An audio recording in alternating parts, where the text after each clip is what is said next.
4 বছরের রিলেশনশিপ মানে?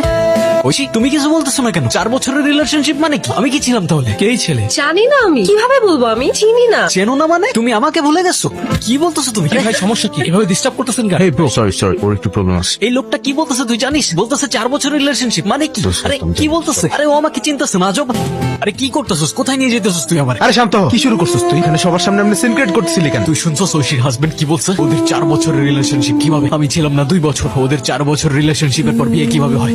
প্রত্যেকটা দিন নিজেকে দোষ দিয়েছি আমি, যে ওই দিন ওর সাথে আমি পালাই গেলে আমার জন্য ওর লাইফটা নষ্ট হইতো না। সেদিন কিছু বলতে গিয়ে ওকে বলতে পারি নাই আমি। সুলতানের অ্যারেস্ট কোনো অ্যাক্সিডেন্ট ছিল না, সবকিছু প্রি প্ল্যান করা ছিল। কি হয়েছে? তোমার মন খারাপ কেন? এমনি ভাইয়া। তুমি আবার আমাকে ভাইয়া বললে, এবার কিন্তু আমি মাইন্ড করছি। আরে না না, এমনি বলে ফেলছি। চিল, এবার বলো তোমার মন খারাপ কেন? সুলতান ছেলেটার জন্য খারাপ লাগছে। আমার যেটা পাওয়ার কথা ছিল সেটা কিন্তু আমি এখনো পেলাম না। যেহেতু কথা দিয়েছি অবশ্যই পাবে, ডোন্ট ওয়ারি ভাইয়া।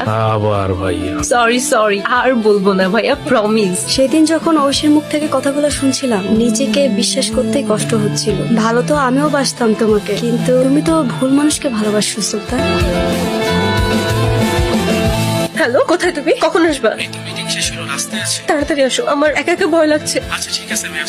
তুমি? এখন চিনতে পারছো? তখন তো চিনতে পারছিলে না, ভুলে গিয়েছিলে। না মানে ভুলতে পারবে না, ভুলতে দেবো না। কি বলতেছো তুমি এসব? বুঝতে পারছো না কি বলছি? যে নরকের খেলা তুমি আমার সাথে শুরু করেছিলে, তার শেষটা আমি করব। যতটুকু কষ্ট, যতটুকু যন্ত্রণা আমি সহ্য করেছি, তার পুরোটাই ফেরত পাবে তুমি। আজকে থেকে প্রত্যেকটা দিন, প্রত্যেকটা মুহূর্ত কাউন্ট করতে থাক, কারণ এবার তোমার যাবার পালা।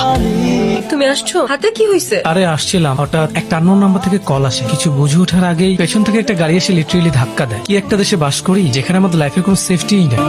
আমি রাফাতের বন্ধু, শুনলাম অ্যাক্সিডেন্ট হয়েছে, সব ঠিক আছে তো? ভাবি হ্যাঁ, সব ঠিকই আছে, ব্যান্ডেজ করে আসছে, তেমন কিছুই হয়নি। করিনি তাই হয়নি। মানে হ্যালো, কে? যে ভাবছো ঠিক সে। বলেছিলাম এবার তোমার নরকে যাবার পালা। বলো কি বলতে চাও? সুলতান, আই এম সরি। আমি তখন বুঝতে পারছিলাম না কি করব, কিন্তু এখন এসব আতঙ্কে আমি থাকতে পারছি না। তুমি তো আমায় ভালোবাসতে, প্লিজ মাফ করে দাও। যা হয়েছে তা তো বদলানো সম্ভব না। দরকার হয় একটা বাজে স্বপ্ন ভেবে সবকিছু ভুলে যাও। ভুলে যাবো? কিভাবে ভুলে যাবো আমি? তুমি আমার সাথে চিট করতে পারলা কিভাবে ঐশী? তোমার জন্য আমার ক্যারিয়ার, লাইফ, স্টাডি সবকিছু শেষ। চাইলেই কি এত সহজে ভুলে যাওয়া যায়? আমি তোমাকে মাফ করতে পারবো না ঐশী।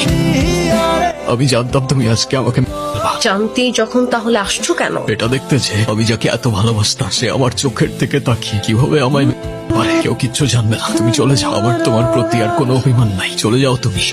তারপর তারপর আর কি? ছেলেটা মারা গেল, ঐশী চলে গেল, ব্যাস কাহিনী শেষ। কিছু একটা মিসিং মনে হচ্ছে। মিসিং? কি মিসিং? এন্ডিংটা কেমন যেন। রাইট, এন্ডিংটা ঠিক জমে নাই। কোনো সমস্যা নাই, আমার কাহিনী আমি চেঞ্জ করে দেবো। সুলতান, নট নাও। তুমি তো জানো সিগারেটের ধোঁয়ায় আমার ব্রিদিং প্রবলেম হয়। এন্ডিংটাই কি মিসিং?